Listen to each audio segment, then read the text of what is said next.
A paz do Senhor, queridos bonitos de Jesus, estamos aqui para mais um dia da Palavra de Deus. Estamos com um capítulo por dia.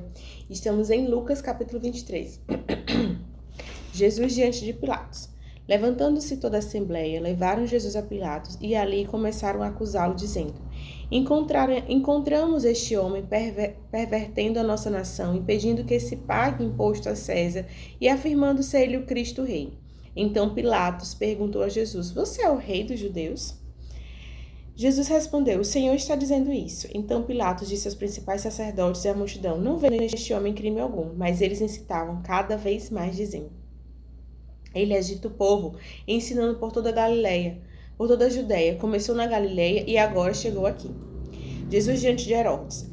Quando Pilatos ouviu isso, perguntou se o homem era galileu. Ao saber que Jesus era da região do governador de Herodes e estando este em Jerusalém, naqueles dias Pilatos enviou Jesus a Herodes. Quando Herodes viu Jesus, ficou muito contente, pois há muito queria conhecê-lo, por ter ouvido falar a respeito dele. Esperava também vê-lo fazer algum sinal. E de muitas maneiras o interrogava, mas Jesus não lhe respondia nada. Os principais sacerdotes e os escribas ali presentes o acusavam com veemência, mas Herodes, juntamente com seus soldados, tratou Jesus com desprezo. E para zombar de Jesus, mandou que o vestisse com um manto luxuoso e o devolveu a Pilatos. Naquele mesmo dia, Herodes e Pilatos se reconciliaram, pois antes eram inimigos. Jesus é condenado à morte. Pilatos então reuniu os principais sacerdotes, autoridades e o povo e lhe disse: Vocês me apresentaram este homem como sendo um agitador do povo, mas tendo interrogado na presença de vocês, nada verifiquei contra ele dos crimes que vocês o acusam. Nem mesmo Herodes, pois o mandou de volta para cá. Assim é claro que ele não fez nada que mereça a pena de morte. Portanto, após castigá-lo, ordenarei que seja solto. E ele era obrigado a soltar-lhe um detento por ocasião da festa. Toda a multidão, porém, gritava: Fora com este! Solte-nos Barrabás! Barrabás estava preso por causa de uma revolta na cidade e também por homicídio. Pilatos, querendo soltar Jesus, falou outra vez ao povo.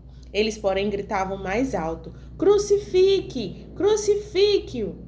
Então, pela terceira vez, Pilatos lhe perguntou: Que mal fez este? De fato, não achei nada contra ele para condená-lo à morte. Portanto, depois de o castigá-lo, mandarei soltá-lo. Mas eles insistiram com grandes gritos, pedindo que fosse crucificado, e o clamor deles prevaleceu. Então Pilatos decidiu atender-lhe o pedido. Soltou aqueles que estavam encarcerados por causa da revolta e do homicídio, a quem eles pediram, e quanto a Jesus entregou à vontade deles. A crucificação de Jesus. Enquanto o conduziam, eles agarraram um sirineu, chamado Simão, que vinha do campo, e puseram-lhe a cruz sobre os ombros para que o levasse após Jesus. Uma grande multidão de povo seguia, e também mulheres que batiam no peito e lamentavam. Porém, Jesus, voltando-se para elas, diziam: Filhas de Jerusalém, não chorem por mim, chorem antes por vocês mesmas e por seus filhos, porque virão dias em que se dirá: Bem-aventuradas estéreis que não geram nem amamentam. Nesses dias dirão aos montes: Caiam em cima de nós, e as colinas cubram-nos, porque se isto é feito com a madeira verde, o que será da madeira seca?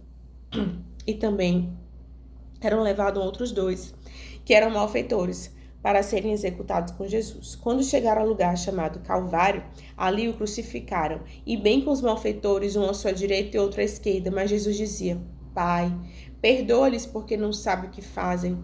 Então, para repartir as roupas dele, lançaram sorte. O povo estava ali e observava tudo. Também as autoridades zombavam e diziam: Salve-o a todos, que salve a si mesmo, se é de fato o Cristo de Deus, o escolhido. Igualmente, os soldados zombavam dele e aproximaram-se e trouxeram-lhe a vinagre, dizendo: Se você é o rei dos judeus, salve a si mesmo. Acima de Jesus estava a seguinte inscrição: Este é o rei dos judeus. Os dois malfeitores. Um dos malfeitores crucificados blasfemavam contra Jesus, dizendo: Você não é o Cristo? Salve a si mesmo e a nós também. Porém, o outro malfeitor repreendeu, dizendo: Você nem menos teme a Deus, estando sob igual sentença? A nossa punição é justa, porque estamos recebendo o castigo que os nossos atos merecem. Mas este não fez mal nenhum. E acrescentou: Jesus, lembre-se de mim quando você vier no seu reino. Jesus lhe respondeu: em verdade lhe digo que você está comigo hoje no palácio, no paraíso. A morte de Jesus. Já era quase meia-noite, e escurecendo o sol, houve trevas sobre toda a terra até as 3 horas da tarde, e o véu do santuário rasgou pelo meio. Então Jesus clamou em alta voz: Pai, nas tuas mãos entrego o meu espírito. E dito isto, expirou. O centurião, vendo o que tinha acontecido, deu glória a Deus, dizendo: verdadeiramente, este homem era justo. E todas as multidões reunidas para este espetáculo, vendo o que havia acontecido, retiraram-se batendo no peito. Entretanto, todos os conhecidos de Jesus e as mulheres que tinham seguido desde a Galileia vinham de longe contemplando estas coisas, o sepultamento de Jesus.